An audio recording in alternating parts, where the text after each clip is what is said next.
जय वैकुंठाधिपति बद्री विशाल। साथियों, आज मैं आपको हिंदुओं के 4 धामों में से अत्यंत सुरम्य बर्फ़ से ढके हुए पहाड़ों वाले बद्रीनाथ जी के बारे में बताऊंगी। और अन्य 4 धाम आप जानते ही होंगे। बद्रीनाथ जी के अलावा जगन्नाथपुरी हैं, द्वारकाधीश, रामेश्वरम, जो शंकराचार्य जी के द्वारा स्थापित किए बताए जाते हैं। यह गढ़वाल में अलकनंदा के किनारे है और नर नारायण पर्वतों के बीच है। ये जानकारी जगह जगह छपी हुई है, मगर मैं आपको बद्रीनाथ जी की मुख्य जानकारी दे रही हूँ अपने दृष्टिकोण से।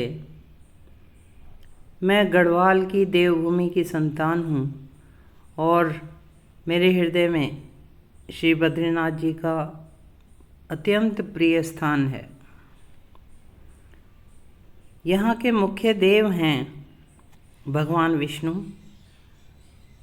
जो कि 108 दिव्य देशम में से एक जगह भी है। ये एक जहाँ विष्णु पूजन होता है, 108 देशम कहे जाते हैं, उसमें एक स्थान ये भी है।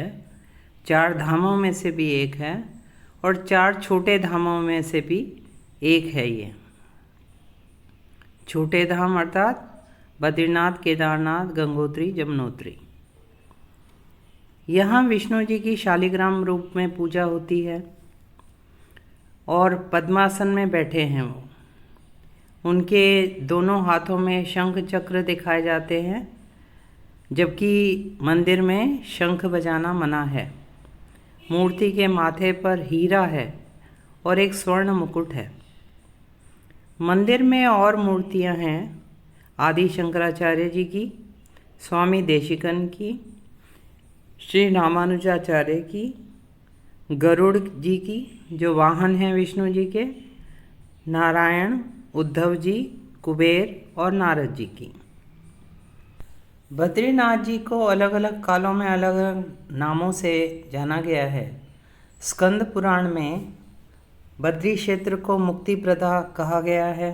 त्रेता युग में योग सिद्ध, द्वापर युग में भगवान के प्रत्यक्ष दर्शन के कारण इसे मणिभद्र आश्रम या विशाल तीर्थ कहा गया और कलयुग में इसे बद्रिकाश्रम या बद्रीनाथ जी कहा जाता है।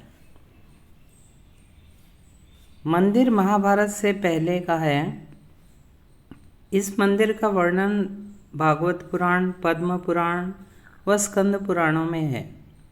व्यास गुफा में गणेश जी ने और वेद व्यास जी ने महाभारत लिखी। पास ही माणा गांव है, जिसके साथ भीमपुल व सरस्वती नदी का उद्गम है। वेदों में बद्रीनाथ जी का वर्णन है। बौद्ध धर्म के प्रचलन के बाद फिर आदि शंकराचार्य जी ने इस मूर्ति की, जो मंदिर में स्थापित है, खोज की थी और इसे गरुड़ गुफा में रखा था। आदि शंकराचार्य जी का महत्वपूर्ण स्थान है हिंदू धर्म के पुनर्जागरण में।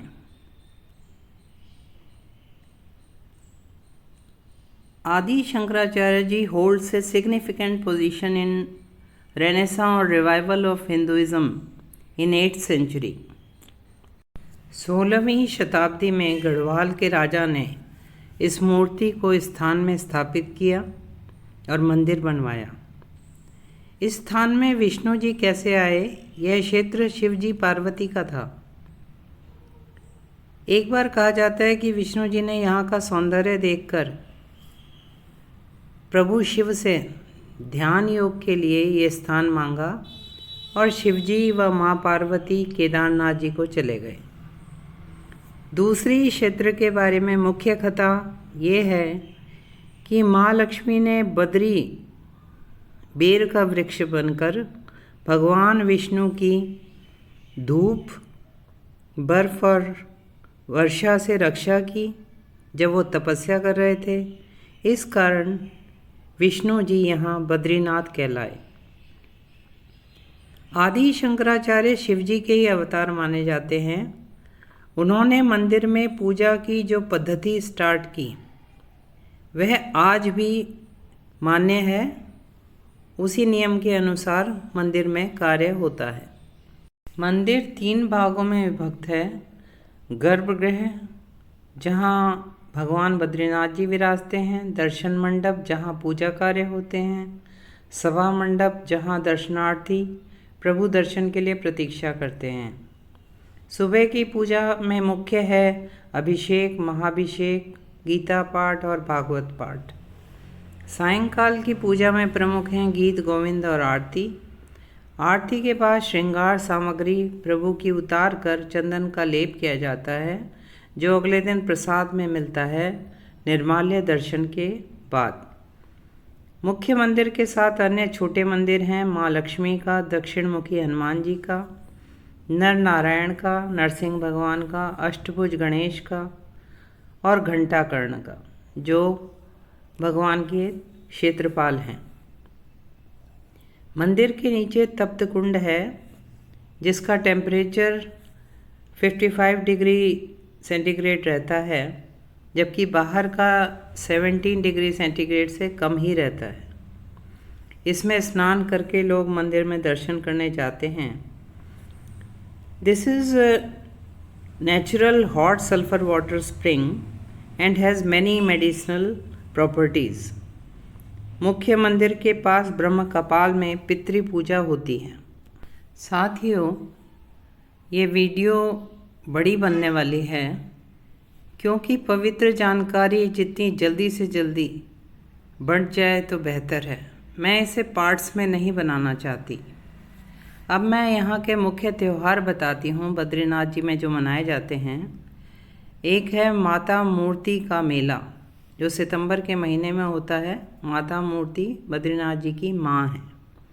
बद्री केदार मेला, बसंत पंचमी का मेला, चैत्र में भिटौली भाई बहन की भेंट का त्यौहार मनाया जाता है।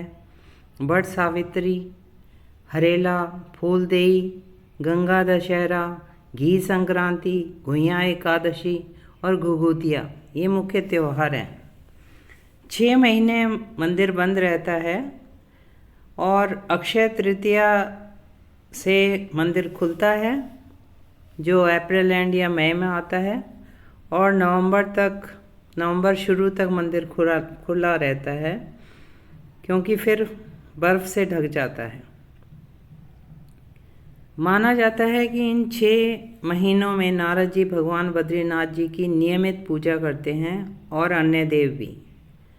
मंदिर से उद्धव जी की मूर्ति पांडुकेश्वर में ले जाई जाती है। वह माँ लक्ष्मी जी को गर्भगृह में रख दिया जाता है। माँ की मूर्ति मंदिर के कपाट खुलने पर जब उद्धव जी और कुबेर जी गर्भगृह में आ जाते हैं तो उससे पहले ही माँ की मूर्ति को अपने मंदिर में स्थापित कर दिया जाता है।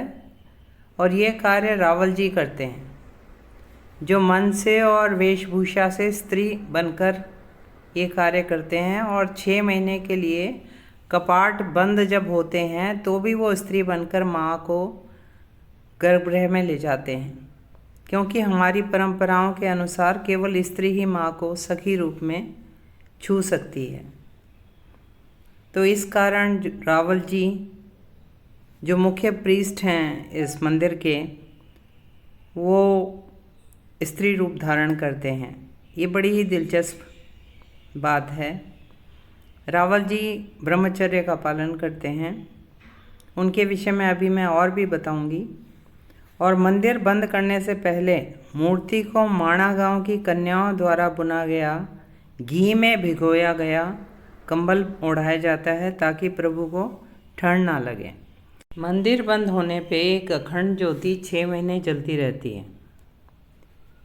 रावल जी मंदिर के मुख्य पुजारी होते हैं, जो डिमरी जाति के पंडितों की मदद से मंदिर में पूजा अर्चना कार्य करते हैं। The Rawals are Nambudiri Brahmins from Kerala and are jointly appointed by Badrinath Temple Committee and by the Maharaja of Tehri Garhwal.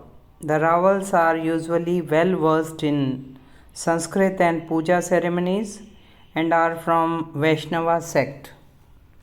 The Tilak ceremony is held to instate the Raval, and he is deputed from April to November when the temple remains open. The Raval is accorded His Holiness status by the Garhwal Rifles and the state government of Uttarakhand. He is also held in high esteem by the royals of Nepal. Panchbadri के नाम से प्रसिद्ध 5 स्थान हैं बद्री विशाल बद्रीनाथ में, योग ध्यान बद्री पांडुकेश्वर में, भविष्य बद्री जोशीमठ के पास, वहीं है वृद्ध बद्री और आदि बद्री है कर्णप्रयाग के पास. Apart from religious importance, the region has its natural beauty, snow-covered mountains, gushing rivers. Not only as a religious pilgrim, but also as a nature lover, anyone will love to come here again and again. Badrinath Temple is a symbol of devotion, spirituality, and reverence towards Lord Vishnu. Therefore, lakhs of devotees come here from all over the world. स्थान ये ऐसा है कि आप यहाँ आते हैं और सांसारिक मोह माया भूल जाते हैं. वेदर एक्सट्रीम है, इसलिए यहाँ की यात्रा आप कम उम्र से ही शुरू करें. बुढ़ापे का इंतज़ार ना करें ईश्वर की ओर आने के लिए और अपने सत्व गुणों की वृद्धि करें. साथियों, भारत के लगभग सभी तीर्थों के दर्शन करने के बाद मेरा यह निष्कर्ष है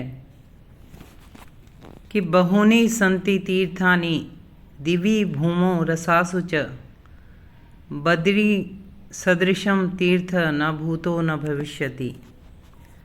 तापत्रयहरं साक्षात् शांति पुष्टि बलप्रदं परमानंद दातारं श्री बद्रीशं नमाम्यहम्. Dear viewers, if you liked this video, then please like, share, comment and subscribe my channel. Thank you for watching.